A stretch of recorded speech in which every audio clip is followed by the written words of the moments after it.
Let's talk about something kind of weird that happens with money. It's this strange paradox where you know you're doing all the right things, you're checking all the boxes, but that feeling of success, of actually getting ahead, it just never seems to show up. So that's the big question, right? Why doesn't financial progress actually feel like progress? You look at the numbers and they're going in the right direction, but there's this huge emotional disconnect. So, what's really going on here? You're putting more money away. You look at your savings account, and that number is definitely ticking up. On paper, that's a clear win. No doubt about it. But then you do a gut check, and yep, that familiar knot of financial anxiety is still sitting right there. The numbers have changed, but the feeling, not so much. Or maybe you've been going after your debt, hitting those credit card balances or student loans hard. The amount you owe is shrinking. That's another obvious win. And yet the worry just hangs around. That sense of relief you were expecting to feel, it just never really shows up. And look, this isn't just you. It's actually a super common psychological thing, and there are some really solid reasons why it happens. Okay, so the first piece of the puzzle is all about what's going on inside our own heads. There's this massive gap between what we expect progress to feel like and what it's actually like. See, we expect this big emotional payoff, right? A sudden rush of relief, a huge boost in confidence.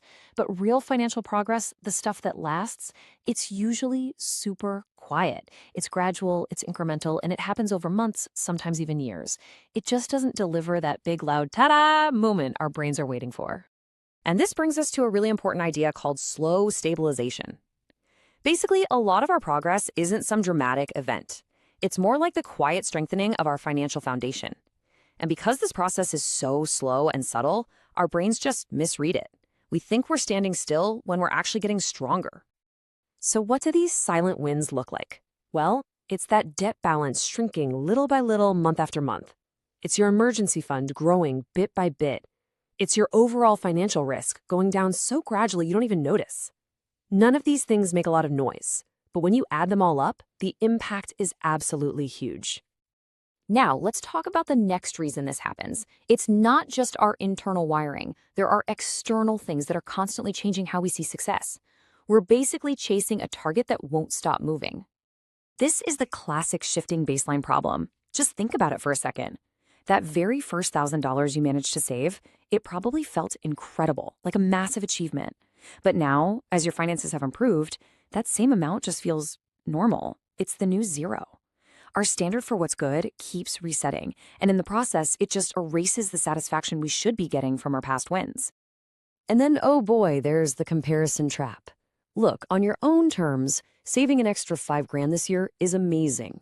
But the second you start comparing that to what you think your neighbor or some person on social media is doing, it can suddenly feel like nothing. Comparison just crushes your real gains and dials up the dissatisfaction to 11. So we've got the expectation gap, we've got the moving goalposts, but that still doesn't quite answer the question, even when we know we're doing better, why does that feeling of stress stick around like gum on your shoe? And here's a really powerful way to think about it. Our emotional state, how we feel, isn't just tied to the numbers on a spreadsheet. It's tied to our sense of vulnerability, and that has a really, really long memory. So even when the actual financial risk is gone, the stress takes a lot longer to catch up. This is because that stress is coming from deeper places. It's fueled by uncertainty about what could happen next, by these really vivid memories of times when things weren't so stable, and our tendency to focus on what could still go wrong, not on how much stronger our balances have become. Okay, so if we can't really count on that big emotional I made it feeling, then how are we supposed to recognize our own success? Well, it means we have to change the game. We have to start looking for different signs. This is the new way to think about it. We have to stop looking for the fireworks and start listening for the quiet. Real, sustainable financial progress isn't a loud victory lap.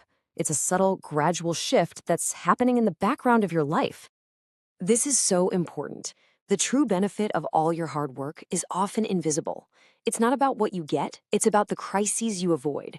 It's the car repair that's just an inconvenience, not a catastrophe. It's the unexpected bill that doesn't send you into a panic. So, these are the real signs of progress. It shows up as fewer things completely knocking you off course. It's being able to make decisions from a place of calm instead of fear.